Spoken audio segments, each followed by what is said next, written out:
मेरे प्यारे बच्चों, इंटर क्लास में हम लोग पढ़ रहे थे मैट्रिसेस यानी आव्यूह।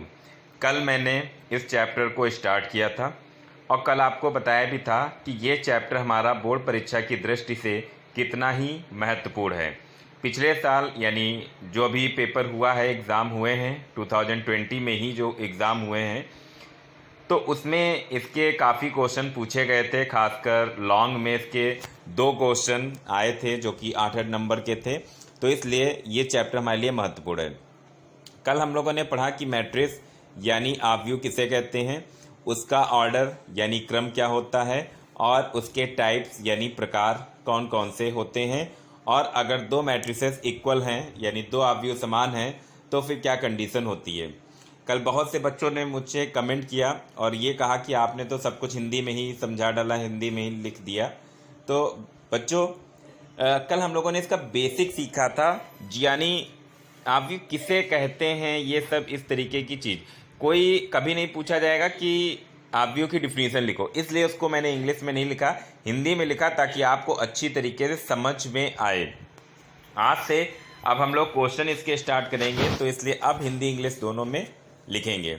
चलिए, पहला क्वेश्चन है, इफ मैट्रिक्स इक्वल 2 35 √3 5 -2 1 19 5/2 -5 -7 12 एंड 17।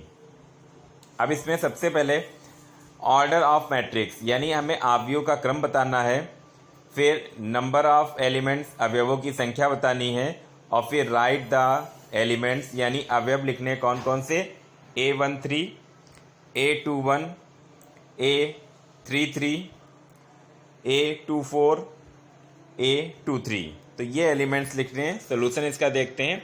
सबसे पहले ऑर्डर, कल मैंने आपको बताया था कि जो ऑर्डर हमारा होता है वो R क्रॉस C होता है। R का मतलब रो की संख्या, C का मतलब कॉलम की संख्या, ठीक, यानी पंक्ति क्रॉस स्तंभ, ठीक। तो रो हमारी इसमें कितनी है, 1 2 3, ये हमारी 3 रो हैं, और 1 2 3 4 ये हमारे कॉलम है। कल मैंने आपको बताया था कि ये जो होती हैं ये रो होती हैं, ये जो हॉरिजेंटल लाइन होती हैं यानी जो हमारी क्षैतिज रेखाएं होती हैं ये हमारी क्या होती हैं, रो होती हैं, और जो ऊर्ध्वाधर रेखाएं होती हैं वो हमारी क्या होती हैं, ठीक। तो ये हम लोगों ने जो है वो कल सीखा था। तो यहाँ पर रो कितनी है, 3, और कॉलम कितने हैं, 4, तो इसका ऑर्डर हो गया 3 × 4। उसके बाद तो ये 3 × 4 जो है वो इसका ऑर्डर हो गया।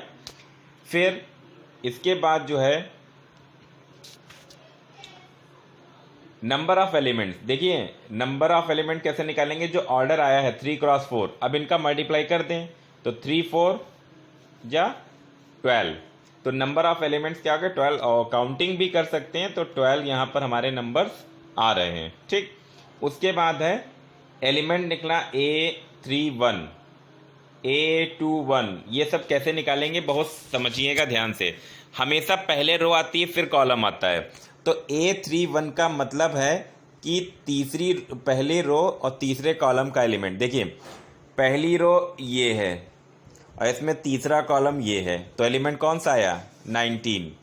उसके बाद A21 का मतलब है कि दूसरी रो और पहला कॉलम, दूसरी रो ये है और पहला कॉलम इसका ये है, तो दोनों कहाँ पे क्रॉस करें, 35 पे, तो 35 जो है वो एलिमेंट हो गया।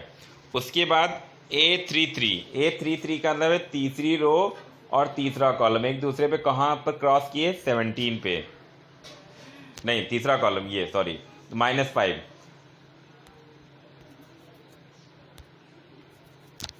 उसके बाद A24, तो A24 कितना, यानी दूसरी रो और तीसरा कॉलम, ये हमारा क्या हो गया 12। फिर A23 ये कितना है 5/2, यानी दूसरी रो और तीसरा कॉलम, तो ये हमारे हो गए एलिमेंट्स। बहुत ध्यान से समझ लीजिए कि एलिमेंट्स का मतलब है जो पहले लिखा है वो रो और जो बाद में लिखा है कॉलम, दोनों खींच लें, जहाँ पर क्रॉस करते हैं वही हमारा एलिमेंट हो जाता है। चलिए अगला क्वेश्चन देखते हैं। तो अगला क्वेश्चन जो है वो हमारा है, इसमें नेक्स्ट क्वेश्चन को देखते हैं। तो नेक्स्ट क्वेश्चन हमारा है, if a matrix has 24 elements, what are the possible order it can have? What if it has 13 elements? समझिए, क्वेश्चन ये कहा गया है कि यदि एक आव्यूह में 24 एलिमेंट्स हैं, यानी 24 अवयव हैं टोटल, तो आव्यूह के संभावित क्रम क्या होंगे? और अगर 13 अवयव हों 13, तो संभावित क्रम क्या होंगे? अब समझिए, जैसे अभी हमने पहले क्वेश्चन में देखा कि एक मैट्रिक्स हमें दी गई थी, तो उसमें हमें उसका ऑर्डर पूछा, तो उसका ऑर्डर फिक्स था। क्यों? क्योंकि जब मैट्रिक्स दी गई है तो उसमें हम देख सकते हैं कि कितनी रो हैं और कितने कॉलम। जैसे वहाँ पर 3 रो थी और 4 कॉलम थे, तो ऑर्डर हो गया 3x4।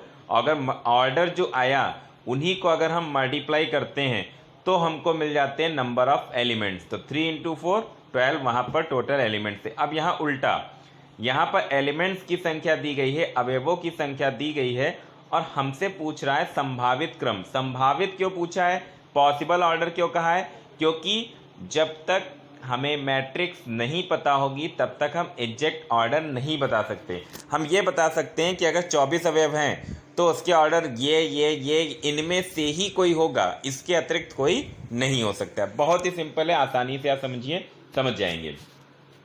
24 अवयव है, हमें देखिए अवयव जो टोटल हैं वही, वो उसको अगर हम ब्रेक करें क्रॉस में, वही हमारा क्या होता है, ऑर्डर होता है। जैसे 3x4 ऑर्डर था, मल्टीप्लाई किया 12 आया, तो 12 को ब्रेक करा 3x4, इस तरीके से। तो देखिए 24 है, तो सबसे पहले 24 को हम ब्रेक अगर करें तो 1 × 24 लिख सकते हैं। पहला ऑर्डर हो सकता है 1 × 24। देखिए मल्टीप्लाई करेंगे तो 24 आएगा, यानी 24 अवयव हैं, और ये ऑर्डर क्रॉस में ब्रेक कर रहे हैं, तो 1 × 24।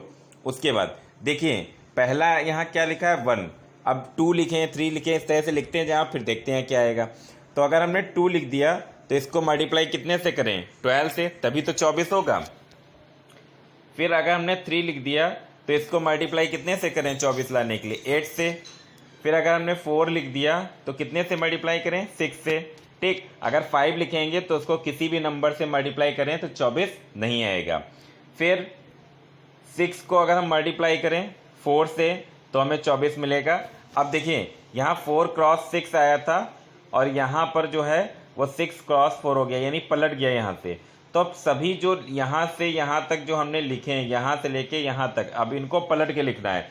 तो ये हो गया 6x4, फिर 8x3, फिर 12x2, और फिर 24x1। तो इसके जो हैं वो पॉसिबल ऑर्डर हमारे इतने सारे हो सकते हैं। समझ में आपको आ गया होगा। तो सबसे पहले क्या लिखना है, 1 लिखना है, और एलिमेंट कितने हैं, 24। तो चूंकि एलिमेंट जो हैं वो हमारे 24 हैं, इसलिए पहला हमारा ऑर्डर हो जाएगा 1 × 24। दूसरा देखिए 1 लिखा, फिर 2 लिखें 3 लिखें, इस तरह से लिखते जाएं, और अगला नंबर क्या आएगा, मल्टीप्लाई कितने से करें कि यहाँ पर 24 आए।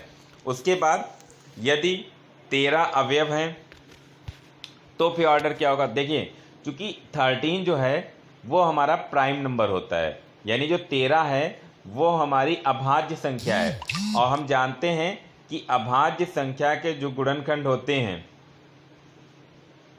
वो हमारे उतने ही आते हैं, केवल या तो 1 होता है उसका फैक्टर, या तो खुद नंबर होता है। तो 13 को या तो हम 1 × 13 लिख सकते हैं, या 13 × 1, इसके अतिरिक्त कुछ भी नहीं लिख सकते हैं। इसलिए यहाँ पर केवल 2 ही ऑर्डर पॉसिबल। बिल्कुल ध्यान से समझ लीजिए कि अगर number of element prime number है, यानी अवयवों की संख्या जो है वो हमारी अभाज्य संख्या है, तो केवल 2 ही ऑर्डर पॉसिबल होते हैं। जैसे 13 है तो 1 × 13 और 13 × 1, इन्हीं में से कोई ऑर्डर पॉसिबल होगा। चलिए अगला क्वेश्चन देखते हैं। तो अगला है कि 2 मैट्रिक्स हैं, इक्वल हैं, तो फिर x और y और z की वैल्यू फाइंड करनी है। कल मैंने बताया था सबसे पहला काम कि अगर 2 मैट्रिक्स इक्वल हैं तो दोनों के ऑर्डर सेम होने चाहिए। इसका ऑर्डर क्या है, इसमें 2 रो हैं और 2 कॉलम हैं। इसका ऑर्डर क्या है, इसमें भी 2 रो हैं तो 2 कॉलम। हमेशा अगर मैट्रिक्स लिखिए तो उसके नीचे इस तरीके से सफिक्स में हम ऑर्डर लिखते हैं। तो यहाँ 2 क्रॉस 2 और यहाँ भी 2 क्रॉस 2, तो दोनों सेम ऑर्डर की मैट्रिक्स हैं। तो फिर इनके करेस्पॉन्डिंग एलिमेंट बराबर होंगे। जैसे यहाँ पर कितना लिखा है x, तो यहाँ पर इसी की जगह क्या लिखा है 1, तो x की वैल्यू क्या हो गई 1 हो गई। यहाँ पे कितना लिखा है 4, यहाँ पे कितना लिखा है y, तो y की वैल्यू कितनी हो गई 4 हो गई। फिर यहाँ कितना लिखा है 3, यहाँ कितना लिखा है उसकी जगह z, तो z की वैल्यू कितनी हो गई 3 हो गई। तो इस तरीके से हम x, y और z की वैल्यू फाइंड कर सकते हैं।